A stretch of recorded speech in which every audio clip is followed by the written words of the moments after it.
Hello বন্ধুরা, আর একটা নতুন ভিডিও নিয়ে চলে এলাম। ভিডিওটা পুরো দেখার অনুরোধ রইল, কেউ স্কিপ করবে না। বলেছিলাম আমাদের এখানে দক্ষিণা কালী ঠাকুরের পুজো হয় ফাল্গুন মাসে, আর এর আগেও ভিডিওতে তোমরা দেখেছো ঠাকুরের কাছে রেঁধে খাওয়া হয়েছে। তাই আমি এখন পুজোর দিন চলে এসেছে, মাকে সাজানো চলছে, আর আমিও মালা নিয়ে এসেছি মাকে পরাবো বলে। দেখো বন্ধুরা, ডালা ভর্তি হয়ে গেছে, ডালা রাখার জায়গা নেই, আরও রাত পর্যন্ত ভর্তি হয়ে যাবে। তাই আমি মালা পরানোর জন্য ঠাকুরের কাছে ঘুরু করছিলাম। আমি পরাতে পারছিলাম না, তাই আমার একটা দেওরকে দিয়ে মালা পরিয়ে নিলাম।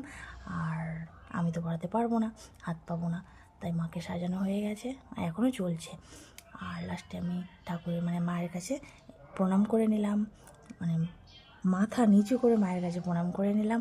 আর আরও অনেক ভিডিও ছিল তোমাদের সাথে শেয়ার করার জন্য। ভেবেছিলাম আমি সারা রাত জেগে ভিডিও করে তোমাদের সাথে শেয়ার করব, কিন্তু সেটা পারিনি। আমি ভোরের বেলা বাতাস হরিণট হয় বা গন্ডি হয়, পাঠাবলি হয়, অনেক কিছু দেখানোর ছিল, ধনু পোড়ানো হয়, সেগুলো আমি দেখাতে পারিনি বন্ধুরা। রাত্রেবেলা আমি ঘুমিয়ে পড়েছি, তাই আমি পুরো ভিডিওটা করতে পারিনি। যতটুকু করেছি তোমাদের সাথে শেয়ার করলাম। কেমন হয়েছে কমেন্ট